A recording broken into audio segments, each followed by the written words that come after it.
Everyone welcome back. ನೀವು ನೋಡ್ತಾ ಇದ್ದೀರಾ student solution YouTube channel. Scam ಒಂದ್ ಎಕ್ಸಾಮ್ ಅವ್ರು ನೆಟ್ಟಿಗೆ ಮಾಡ್ತಾರ ಅಂದ್ರೆ ಅದನ್ನು ಕೂಡ ಇಲ್ಲ. ಈ ಹಿಂದೆ ಬಿಜೆಪಿ ಸರ್ಕಾರ ಇದ್ದಾಗ ಅವ್ರು ಹಂಗೆ ಅಂತ ಇದ್ರು, ಇವರು ಬಂದ್ರು, ಇವರು ಕೂಡ ಅಷ್ಟೇ. ಪ್ರತಿಯೊಂದು ಎಕ್ಸಾಮ್ ಅಲ್ಲೂ ಒಂದಲ್ಲ ಒಂದು ಆರೋಪಗಳು ಬರ್ತವೆ. ಆರೋಪಗಳು ಸಾಬೀತಿ ಆಗಿಲ್ಲ. ಅದ್ರ ಬಗ್ಗೆ ಏನು ಕ್ರಮ ಕೂಡ ಕೈಗೊಳ್ಳಲ್ಲ. ಯಾಕಂದ್ರೆ ಇವ್ರದೇ ಸರ್ಕಾರ, ಇವ್ರದೇ ಅಧಿಕಾರಿಗಳು ಅಲ್ಲಲ್ಲೇ ಮುಚ್ಚಾಕ್ತಾ ಇದಾರೆ. ಹೇಳೋರಿಲ್ಲ ಕೇಳೋರಿಲ್ಲ ಹಂಗಾಗಿದೆ. ವಿಪಕ್ಷದವ್ರು ಕೂಡ ಮಾತಾಡ್ತಾರೆ ಒಂದ್ಸಲ, ಆಮೇಲೆ ಮಾತಾಡೋದಿಲ್ಲ. ಇಲ್ಲಿ ಯಾರಿಗೂ ಬೇಕಾಗಿಲ್ಲ, ವಿದ್ಯಾರ್ಥಿಗಳ ಬಗ್ಗೆ ಜಾಬ್ ಬಗ್ಗೆ ಬೇಕಾಗಿಲ್ಲ.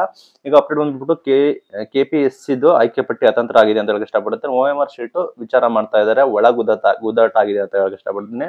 ಇಲ್ಲಿ ಕಾರ್ಯದರ್ಶಿ ಏನ್ ಹೇಳಿದ್ದಾರೆ ಅಂದ್ರೆ, ಆಯ್ಕೆಯಾದ ಅಭ್ಯರ್ಥಿಗಳದ್ದು OMR ಶೀಟ್ ಅನ್ನು ಆಯೋಗಕ್ಕೆ ನೀಡಿ ಹೋಗಲಿದ್ದು ಸದಸ್ಯರ ಜೊತೆ ಚರ್ಚೆ ಮಾಡ್ತೀವಿ, ಆದಷ್ಟು ಬೇಗ ನಾವು ಇದನ್ನ ಕೈಗೊಳ್ತೀವಿ ಅಂತ ಹೇಳಿದ್ದಾರೆ. ಇಲ್ಲಿ ಏನಾಗಿದೆ ಅಂದ್ರೆ, OMR ಶೀಟ್ ತಿದ್ದುಪಡಿ ಆಗಿರೋದು ಸಾಬೀತಾಗಿದೆ, ಅದು ಪ್ರೂವ್ ಆಗಿದೆ. ಇಲ್ಲಿ ಏನಂದ್ರೆ, ಸಹಕಾರ ಸಂಘಗಳ ನಿಬಂಧಕರ ಕಚೇರಿಯಲ್ಲಿ ಒಟ್ಟು ಸಹಕಾರ ಸಂಘಗಳ ನಿರೀಕ್ಷಕರು 47 ಹುದ್ದೆಗಳು ಆಯ್ಕೆ ಪಟ್ಟಿಯಲ್ಲಿ ಭದ್ರಾವತಿಯಲ್ಲಿ ಒಂದು ಪರೀಕ್ಷಾ ರೀತಿ ಆಗಿದೆ ಅಂತ ಹೇಳಿದ್ದಾರೆ. ಇಲ್ಲಿ 5 ಅನುಮಾನಕ್ಕೆ ಬಂದಿದೆ. OMR ಶೀಟ್ ತಿದ್ದುಪಡಿ ಆಗಿದೆ ಅಂತ ಮಾಹಿತಿ ಬರ್ತಾ ಇದೆ.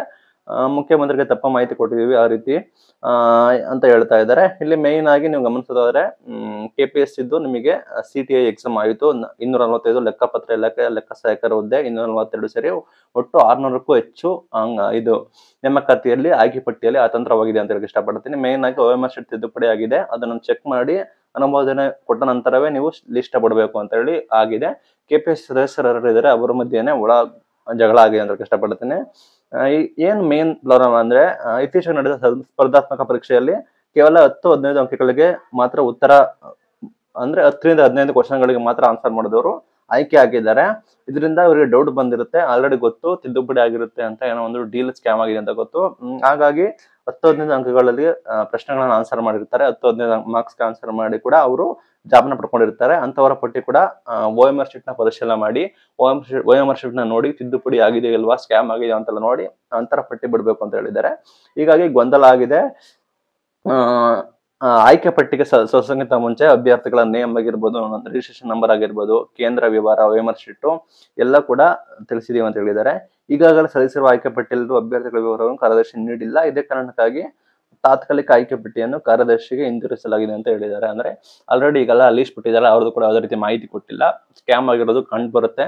ಆಲ್ರೆಡಿ ಹೇಳಿದ್ದಾರೆ KPSC ಅಧಿಕಾರಿಗಳೇ, ಪದೇ ರೀತಿ ಸ್ಕ್ಯಾಮ್ ಆಗ್ತಾ ಇದೆ. ಅವ್ರ ಮಧ್ಯೆ ಗೊಂದಲ ಇದೆ. ನಿಮ್ಮ ಅಭಿಪ್ರಾಯ ತಿಳಿಸಿ. ಎಲ್ಲಾ ಎಕ್ಸಾಂಪಲ್ ಈ ರೀತಿ ಸ್ಕ್ಯಾಮ್ ಆಗ್ತದೆ, ನಿಮ್ಮ ಅಭಿಪ್ರಾಯ ತಿಳಿಸಿ. ಮೇನ್ ಆಗಿ ಇನ್ನೊಂದು ಗುಡ್ ನ್ಯೂಸ್ ಏನಂದ್ರೆ, ಡಿಗ್ರಿಪ್ ಹುದ್ದೆಗಳು ಬಿಟ್ಟಿದ್ದಾರೆ ರೈಲ್ವೆ ಮಂಡಳಿ, ಸೆಂಟ್ರಲ್ ಗವರ್ಮೆಂಟ್. ಇದು 10th ಪಾಸ್ ಆಗಿದ್ರೆ ಸಾಕು ಅಂತ ಹೇಳ್ತಾ ಇದ್ದಾರೆ. ವಿದ್ಯಾರ್ಥಿಯನ್ನು ಮಾರ್ಪಾಡು ಮಾಡಿದ್ದಾರೆ, ಬದಲಾವಣೆ ಕೂಡ ಮಾಡಿದ್ದಾರೆ. Good news. ಡಿಗ್ರಿಪ್ 10th ಮಾತ್ರ ಮಿನಿಮಮ್ ಕ್ವಾಲಿಫಿಕೇಶನ್ ಕೂಡ ಮಾಡಿದ್ದಾರೆ. 10th ಅಥವಾ ITI ಡಿಪ್ಲೊಮಾ ಅಥವಾ ತತ್ಸಮಾನ ವಿದ್ಯಾರ್ಥಿ ಅಂತ ಹೇಳಿದ್ದಾರೆ. ಅಪ್ರೆಂಟಿಸ್ಶಿಪ್ ಪ್ರಮಾಣ ಪತ್ರ ಆಯ್ಕೆ ಆಗೋದ್ರು ಕೂಡ ಎಲಿಜಿಬಲ್ ಆಗ್ತಾರೆ. 1036 ಹುದ್ದೆಗಳಿಗೆ ಅರ್ಜಿ ಆಹ್ವಾನ ಮಾಡಿದ್ದಾರೆ. ಫೆಬ್ರವರಿ 6 ಕೊನೆ ದಿನಾಂಕ ಆಗಿರುತ್ತೆ. ಫೆಬ್ರವರಿ 6ರ ಒಳಗೆ ನೀವು ಅರ್ಜಿ ಕೂಡ ಸಲ್ಲಿಸಬೇಕಾಗುತ್ತೆ.